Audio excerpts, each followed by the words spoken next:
Pemirsa, inilah headline Indonesia hari ini, Selasa 3 Desember 2024. Kita awali berita dari Jawa Tengah.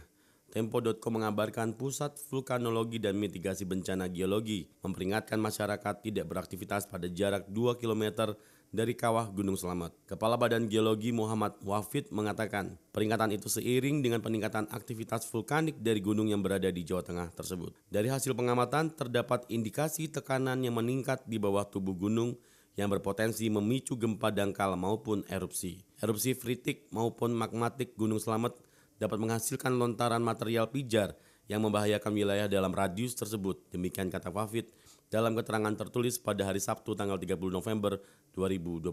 Dari Jakarta, Kompas.com memberitakan Presiden Prabowo Subianto yakin Indonesia tidak akan mengimpor beras pada tahun 2025. Berdasarkan rapat terbatas dengan Menteri-Menteri Pangan beberapa hari lalu, stok pangan Indonesia mencukupi. Begitu pula dengan stok beras di gudang Bulog yang kini mendekati 2 juta ton.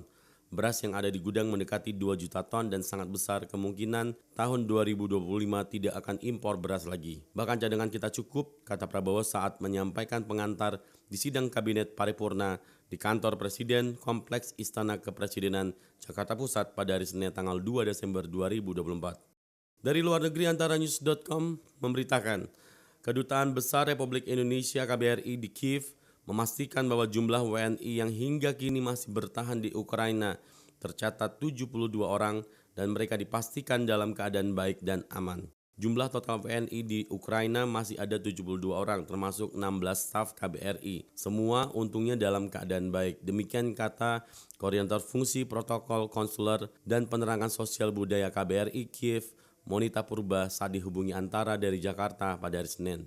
Ia mengatakan sebagian besar WNI tersebar di ibu kota Kiev, kemudian kota Lviv, Ternopil dan Ivano-Frankivsk di Ukraina Barat, kota Chernivtsi dan Kharkiv di Ukraina Barat Daya, dan kota Odessa di Ukraina Selatan. Secara umum, para WNI yang masih ada di Ukraina adalah mereka yang menikah dengan warga setempat, pekerja di organisasi internasional dan organisasi non-pemerintah, dan pekerja migran terapi spa yang bertugas di Odessa. Demikian katanya. Selanjutnya, Tirto.id mengabarkan Menteri Agama Nasaruddin Umar memastikan tidak ada perlakuan berbeda bagi santri pesantren maupun pelajar madrasah dibandingkan dengan siswa sekolah umum dalam pelaksanaan program makan bergizi gratis. Hal ini disampaikan Menak saat meninjau simulasi pelaksanaan program makan bergizi gratis kepada sekitar 200 santri Pondok Pesantren Nadlatul Umat. Menurut Menak, tidak ada bedanya dengan sekolah umum. Sama-sama menikmati hasil pembangunan yang dicanangkan oleh Presiden Prabowo, semua makan gratis. Berdasarkan tinjauan yang dilakukan, Menak memastikan bahwa lembaga-lembaga pendidikan binaan Kementerian Agama sudah siap untuk menjalankan program makan bergizi gratis. Selanjutnya dari dunia hiburan, antaranews.com mengabarkan Ketua Yayasan Anugerah Musik Indonesia atau AMI Chandra Darusman mengungkapkan bahwa AMI Awards ke-27 tidak hanya menjadi ajang penghargaan bagi musisi, tetapi juga memiliki peran strategis dalam mendukung ekosistem musik dan ekonomi kreatif di Indonesia. Selama 27 tahun, AMI Awards telah memberikan apresiasi kepada lebih dari 62 kategori musik. Ini menunjukkan betapa kayanya budaya musik Indonesia yang perlu kita jaga dan kembangkan.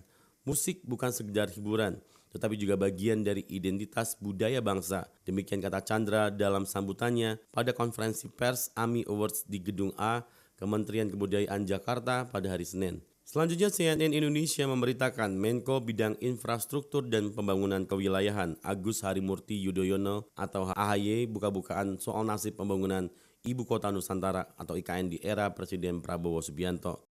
Menurutnya, pembangunan mega proyek IKN dilanjutkan dengan fokus pada penyelesaian pusat pemerintahan. Dilanjutkannya pembangunan IKN, kata AHY, merupakan tindak lanjut dari arahan Prabowo yang menekankan pentingnya penyelesaian pusat pemerintahan sebagai prioritas dalam pembangunan IKN.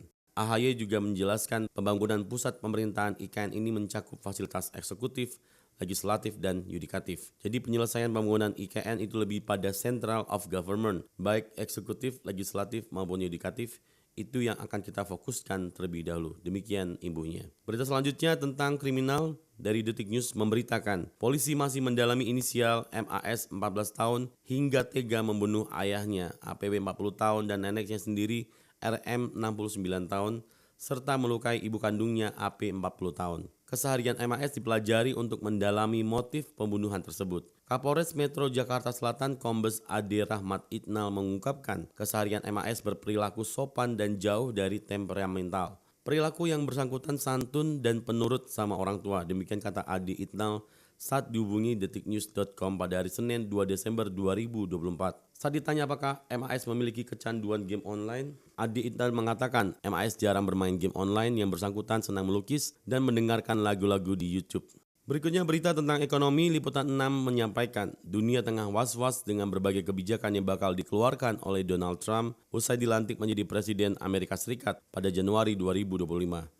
Begitu pula dengan Ketua Dewan Ekonomi Nasional atau DEN, Luhut Binsar Panjaitan. Menurutnya pemerintah Indonesia perlu mewaspadai kebijakan proteksionisme yang kemungkinan bakal diterapkan di periode kedua pemerintahan Trump yang akan membuat dolar Amerika Serikat menguat. Hal ini ditakutkan berimbas pada pelemahan rupiah. Kita melihat lagi dampak masa jabatan Presiden Donald Trump kedua ini. Perlambatan ekonomi dunia akan lebih rendah dan inflasi global lebih tinggi. Karena kita takut dolar Amerika Serikat tambah kuat, maka akan kena ke rupiah kita.